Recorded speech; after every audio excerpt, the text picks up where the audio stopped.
Now, over the years on YouTube, there have been two videos that have been the most requested from you. They used to be a tag kind of style video that was done a few years ago, and I just kindly opted out of participating. But the tag was the idea of what would I do if all my makeup disappeared? What would be my makeup bag if all my makeup disappeared? Or if I wasn't a beauty guru doing YouTube, being a beauty influencer, what would my makeup collection look like? Now, that last video is one that the idea of just really stresses me out because there's so many products that I now have and love and have been exposed to and have used. I really stress at the idea of trying to narrow down that collection. So I'm opting for the other version of that makeup video. And let us just put ourselves into a hypothetical scenario that, fingers crossed, never happens, because I don't know what I would do, but in theory, this is what I would do. Let's say you're flying to your destination wedding and you're doing your own makeup. Perhaps you're headed on your honeymoon. Perhaps you've been invited to the Met Gala or an award show or some crazy fancy event, and you have packed all your makeup into your check-in bag because you can't possibly pack all of those goods into a carry-on. And then, oop, Air Canada loses your bag. Devastating. Your makeup bag is gone. Your makeup is gone. You have no makeup. What do you do? So in the event of such a thing happening to me, I have prepared a makeup bag filled with all of the things that I would sprint to purchase, the things that I deem essential, some of my favorite makeup products. Here is a full face of makeup products that I would buy if all of my makeup tragically disappeared. Obviously put into this lovely little makeup bag from Christian Dior that is irreplaceable because it was a delightful, beautiful gift. So before we start, I'm gonna knock on wood. Let us enter into this hypothetical scenario, shall we? Can I also just say, in case any of you are really off-put by my scratches on my neck, I think that this new world of me using like so much more hairspray, I think I'm just having a reaction to it, and my neck is so itchy, but because I'm so pale, it always turns so red and looks really wild, so I'm really sorry about that, but I'm so itchy. Starting off with the base, I would sprint and grab some kind of multitasking moisturizer, because if I was losing my makeup bag, that probably means that I had lost my skincare as well. The Embryolisse cream I can use on my face, but you could also rub it all over your body in case you were in a pinch. And this is thick, this is succulent, it works beautifully as a makeup primer too. And I'm gonna put that all over my neck as well, because that also really helps with blending. If you're not putting your makeup primer or your face cream in general down onto your neck, you need to start, because we don't want to have any foundation lines. You got to be seamlessly, juicily blending that into your neck as well. Now, even though we're technically doing this little tag video, I thought it'd be fun to continue on with the underpainting video. If you haven't seen that, I'm gonna link it here for you to watch because it was a great video and I loved the technique. So with the underpainting and in this hypothetical scenario where I'm sprinting to buy all this makeup, arguably this is gonna be a very costly moment. So let's try to save some dollars and use the beautiful e.l.f. contour wands, because they're just as fabulous as any of the higher end counterparts. I have the shades light medium and medium tan. I'd probably just buy one, so I'd go for the light medium, but I thought it would be fun to keep up with the underpainting moment and see how well that can fit into the everyday makeup life. If I haven't said it already enough, I'm so impressed with these e.l.f. contour wands. The blushes are okay. That's just my preference with the shades. I prefer the putty blushes, but these contour ones, fabulous. I'm gonna go in with the deeper one and just add a little bit of that to the bottom of this contour. And I pray that if this were a real scenario and I was really having to sprint and buy all my makeup, that whatever drugstore I was headed to carried e.l.f. because these are amazing. Now, I wasn't sure whether or not to include brushes in this hypothetical scenario, because who knows where I would be and which brush brands are available. Most of the brushes that I have and use are products that I have to buy online. So let's just pretend that somehow magically I've packed my brushes in my carry-on, shall we? So I'm going to continue to use my Smith 157 brush and use this to blend out my contour.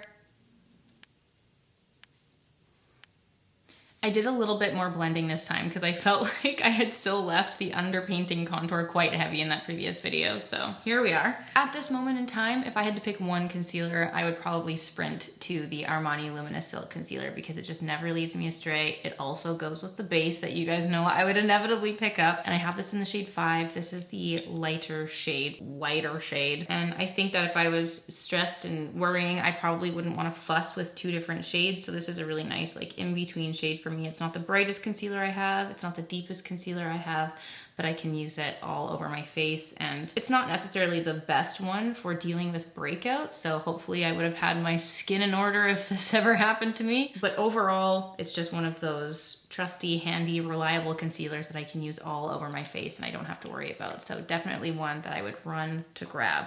Now I'm obviously using my brushes to blend this out, but I suppose in true fashion, if I were really like stuck in this scenario, the first product that I would grab in terms of tools would be the Beauty Blender, because it's just the most versatile. I can use it for my foundation, my concealer, you can use it for cream bronzer, cream contour, cream blush. That would be my first and probably only tool that I would pick up. Maybe that, a spoolie, and a singular blending eyeshadow brush. Those would be my must-haves.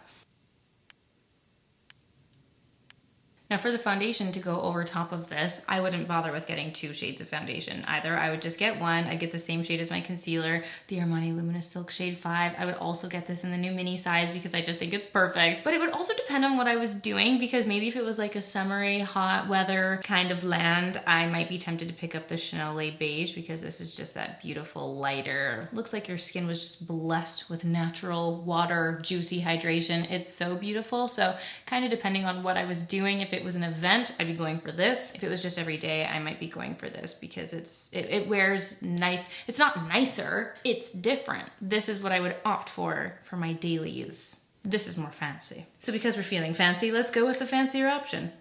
I'm gonna use the Real Techniques setting brush. I feel like Real Techniques is pretty like widely available, so I have hope that this is something I'd be able to find. And this is a beautiful brush, which we learned in that underpainting video, to blend out the foundation on top, doing these little like stippling movements. Oh my gosh, I was so obsessed with how it looked. And this method of underpainting in general, I know like we're essentially doing a second underpainting video here, but I think it's such a beautiful way to ensure that your makeup looks so natural, because you really just don't overuse the products when you're doing such small built up layers like this. I love the effect of it, and especially when you're using brushes and you're able to just slap it on really quickly, it's actually not a time consuming method as far as all makeup methods go. You know what I mean. Now there ain't no way that I wouldn't be picking up my Givenchy number 3 loose setting powder. Take my little brush. My Triangle Puffy Puffs are an Amazon purchase. Perhaps those are available in store, but we'll just keep it simple and use the same brush that we blended with our concealer, and use this under the eyes and on the center of the face.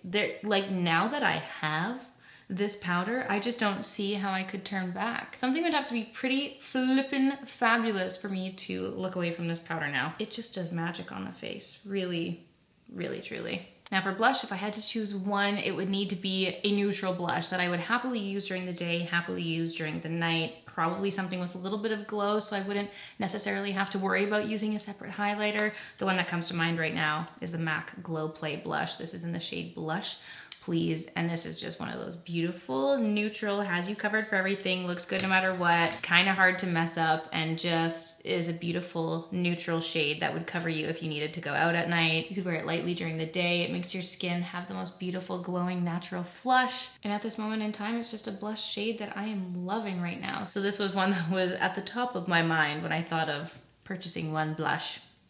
So I thought about it, and I did grab a highlighter and a powder bronzer, but honestly, especially with how I've been doing my makeup so much recently, I just don't feel like it's necessary. If I was trying to buy as little product as possible, I feel like I'd be pretty happy with this. The one non-negotiable for me would be my setting spray, however. This is my Benefit Professional setting spray, and there's no way that I would happily, like willingly do my makeup without this these days. I simply must coat myself in a million layers of it. Let's go ahead and do the eyebrows, because that's a necessity. Actually, I should have done that first. But anyway, if I were in a pinch, I would just simply need to grab a brow pencil and a brow gel. Right now, I'm loving the Dior Brow Styler and the Benefit 24-Hour Clear Brow Gel. If I wanted my minimum easy slap-on brows, just these 2 products. Obviously, if I wanted something like laminate, I'd go for the e.l.f. Brow Lift. If I wanted something more fluffy, I could do the Benefit Fluff Up Brow. But the 2 basic products, pencil and gel. Thank goodness for brow products, truly. I'm gonna go ahead and jump to lips. You guys know what lip pencil that I would sprint to purchase. That would be my NYX Nude Beige Lip Pencil. There are a few others that I would happily go to if I weren't able to find NYX, but if it were up to me, at this moment in time, this would be the lip pencil of choice. Lip products would be such a tough choice for me. It's so hard to narrow it down, and it obviously also depends on what I would be doing, but these 3 lip products came to mind. I'd want something neutral, want something easy that I could slap on, and obviously that would pair with my blush and the lip pencil. I'm loving the new Tower 28, the shade Mix. I think this lip balm is so nice. Such a beautiful neutral for every day, really hydrating, moisturizing. It's so easy to slap on. The Chantecaille Lip Chic in Patience is also another one of my favorite go-to nude lipsticks. I wouldn't put all three on at one time, but I'm just showing you that it's all kind of in that same color family. This is something that I would run to grab. And then if I wanted a gloss, I'd probably grab a Dior lip oil just because it makes me feel all the good feelings inside. And I'm actually loving right now, I pulled out the shade Rosewood, and this is really pretty. It's a little bit more of a muted, warmer shade versus the bright pink, and a little bit of that to go along with a neutral lip. Oh, stunning, stunning. I mean, listen, all three of these paired together don't look so bad either. But you know what I mean? Just a nice, easy, neutral lip would look good during the day or the night. Any combination of those probably would be what I'd go for. Now for eyes, it's a little bit tough. You know what palette actually came to mind is the Tom Ford Mink Mirage. They used to have the Cocoa Mirage, which was an old favorite. I actually second guessed myself. I was like, which one was first? Either way, the Cocoa Mirage and the Mink Mirage. And this one doesn't exist anymore either. I couldn't believe it. They've totally redone all the shades. They don't have a palette in existence right now that I could find that has all mattes. But this one's really nice because you have your light, your medium, deeper medium, and the black. That's like perfect for everything that you could possibly need. If I didn't have an eyeliner, I'd be able to use the black shadow. Like, why was this one discontinued? It's perfect, it's perfect. So I then thought to myself, well, I'd probably go for some kind of cream eyeshadow that I could either sheer out to be really nice and light during the day or use in a very deep dark way if I wanted it to have more of a punch at night. The lovely little Giorgio Armani cream eyeshadows. This one's in the shade 39. These are so pretty and really easy to blend out and manipulate. There's also like a tiny little hint of shimmer, glimmer, glow in these, which I find so pretty. And I just run that along my lash line and then like really messily blend that into the rest of my eye. Love a cream eyeshadow because it's just really versatile. If I wanted one product to do many things, I'd go for cream. Look at that one little wipe. It's so easy, it's such a small amount, but it has such big impact.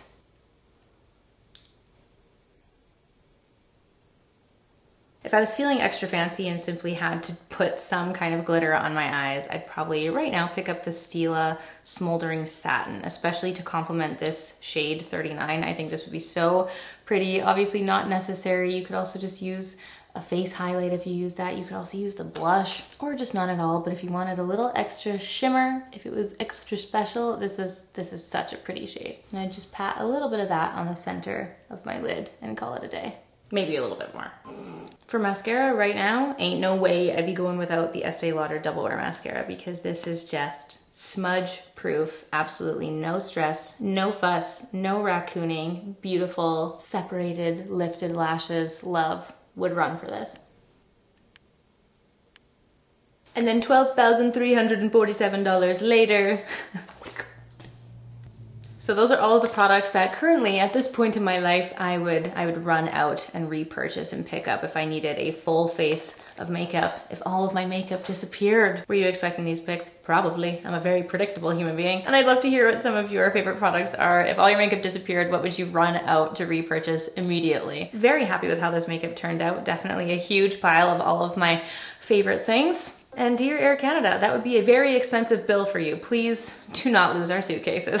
I hope you guys enjoyed this video. Thank you so much for being here, for watching, and I'll see you all very soon for a new one.